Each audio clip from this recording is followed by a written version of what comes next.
Ya, jadi saya jelasin sedikit ya terkait dengan Al-Quran surah Al-Hajj ayat 40. Di situ tidak ada kata kanisa. Kanisa itu gereja. Yang ada kata wabiya.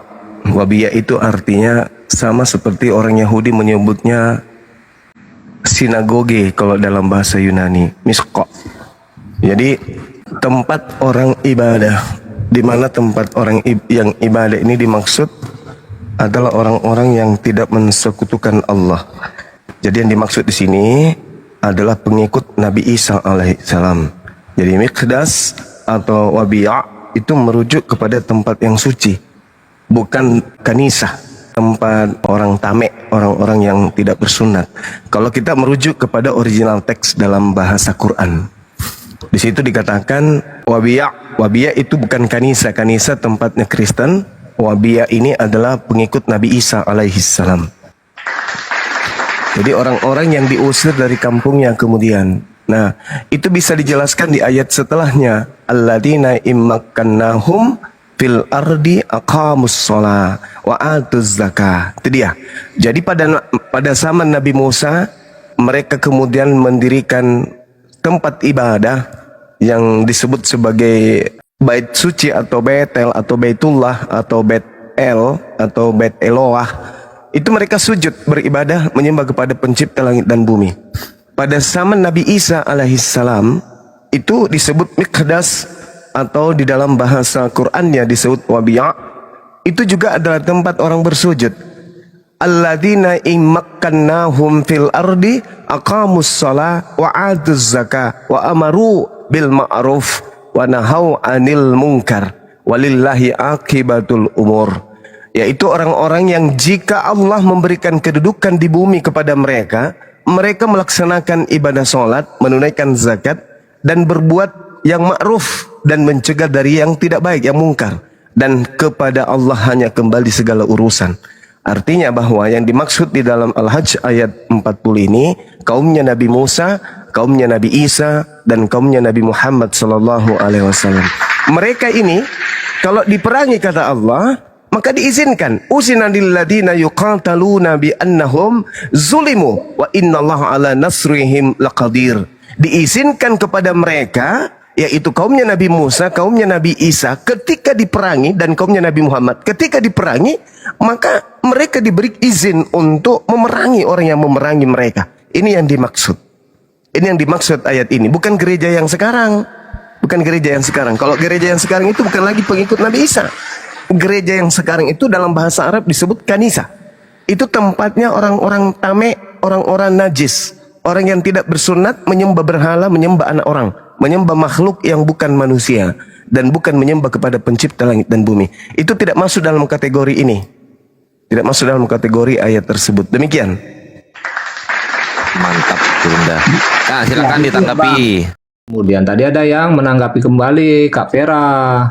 Kemudian dia bilang bahwa itu kan gereja, bukan masalah penggunaan kata Allah itu tadi. Jadi yang dipertanyakan tadi kepada kita itu kan, mana bukti bahwa kata Allah itu sudah lebih dahulu ada, sebelum keislaman ada. Nah, ini sekarang saya mau kasih tunjuk datanya yang saya tadi katakan. Saya pernah membaca, saya juga bukan orang yang ahli pada kitab suci, cuma kan saya pernah mempelajari. Ini saya ambil data dari Google, nanti kita buka ayatnya nih. Dalam surat Al-Ankabut ayat 61, misalnya kita mendapatkan informasi bahwa orang Arab pagan sebenarnya telah mempercayai Allah sebagai penciptanya. Oke, kita buka Al-Ankabut ayat 61. Jika engkau bertanya kepada mereka, siapakah yang mencipta langit dan bumi serta menundukkan matahari dan bumi dan bulan? Pasti mereka yang dimaksud ini kan orang-orang kafir ya, Arab pagan di masa itu ya. Allah, pasti mereka akan menjawab Allah. Jadi kata Allah ini sudah terlebih dahulu ada sebelum Islam ada. Kan seperti itu saya menyimpulkannya. Kemudian masuklah kekristenan di Arab. Kekristenan masuk di Arab. Siapapun yang awal mulanya dari luar Arab masuk, kemudian mereka kan terjemahkan kan kitab suci bahasa mereka itu dalam bahasa Arab. Disesuaikanlah kata sesembahan kepada Tuhan sesuai dengan pemahaman atau juga penggunaan kata yang ada di daerah itu atau di Arab. Jadi orang-orang Arab pagan sudah lebih dahulu menggunakan kata sesembahan itu adalah Allah. Sehingga orang-orang Kristen yang masuk di Arab untuk menyebarkan Injil, mereka pun juga menggunakan kata sesembahan yang disembah oleh Abraham, Ishak dan Yakub itu juga sebagai kata Allah, meskipun dalam original teksnya tidak digunakan kata itu. Saya tanggapi ya. Silakan, Bang.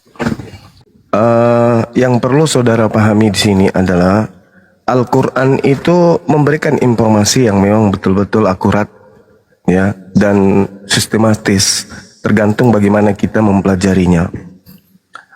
Sebelum Anda membawa data di dalam Al-Quran surah Al-Ankabut ayat 61, Allah Subhanahu wa taala menyatakan kepada Nabi Muhammad terlebih dahulu, A'udzubillahi minasyaitonirrajim. Qul wahai nabiku Muhammad, may yarzuquhum minas sama wal ar wa amman yamlikus sama wal absar wa may yukhrijul hayya minal mayyit wa yukhriju mayyit minal hayya wa may yudabbirul amr. Fasayaquluna Allah Allah Allah fakul afala tattaqun. Katakanlah wahai Nabi Muhammad, tanya kepada orang-orang jahiliyah ini, siapakah yang memberi rezeki kepadamu dari langit dan bumi? Atau siapakah yang kuasa menciptakan pendengaran dan penglihatan? Atau siapakah yang mengeluarkan yang hidup dari yang mati, yang mengeluarkan yang mati dari yang hidup?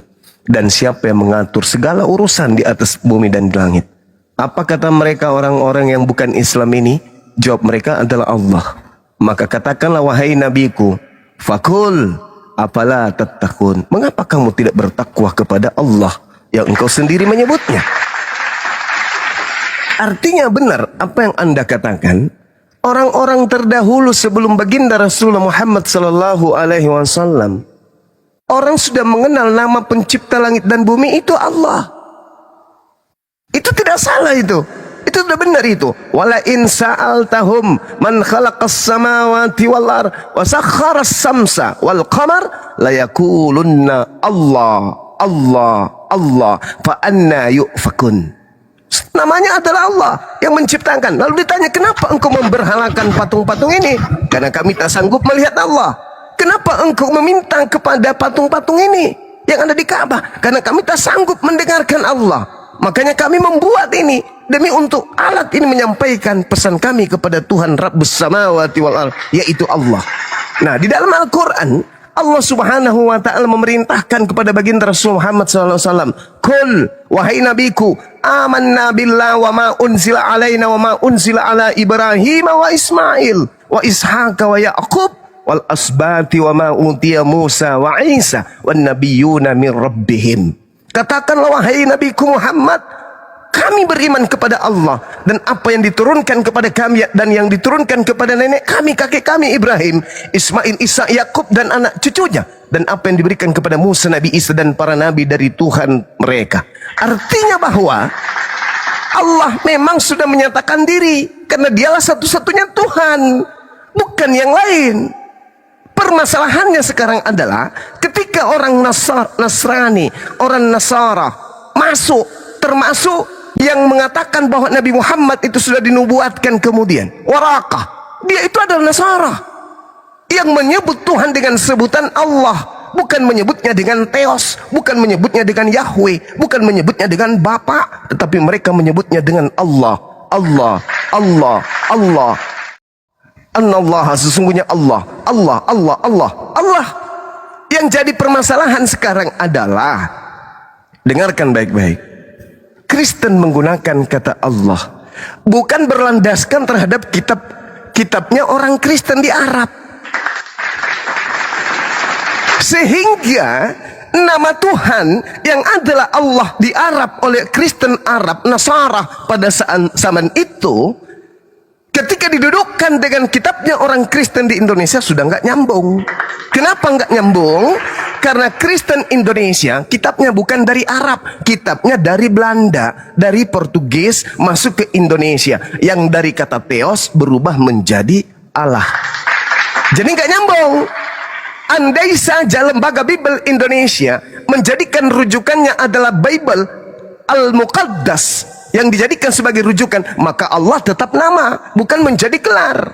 Masalahnya sekarang adalah Kristen bukan berkiblat kepada Bible Arab, tapi Kristen berkiblat kepada kitabnya Belanda. Maka apa yang terjadi? Kacau balau tikus. Ini yang perlu saudara pahami. Setelah Islam kemudian protes, orang Kristen mencoba untuk menegakkan benang basah. Apa itu? Kami lebih dulu mengatakan nama Allah itu sebelum Islam. Yes, kami yang dimaksud adalah bangsa Arab, bangsa Yahudi, bangsa Nasari yang ada di sana. Mereka menyebut Tuhan itu dengan sebutan Allah. Itu nama Tuhan, bukan gelar dalam bahasa Arab. Oleh karena itulah kemudian ketika saudara mengatakan bahwa nama Allah itu sudah dikenal, yes, Nabi Musa pun mengenal itu. Innani anallah la ilaha illa ana. Makanya pernah saya katakan, orang Kristen kalau mau menggunakan nama Allah silakan, tapi tempatkan pada tempatnya. Jangan disebut Yesus adalah anak Allah. Nggak cocok, karena Allah tidak memiliki anak. Allah tidak memiliki keturunan. Allah tidak bersilsilah.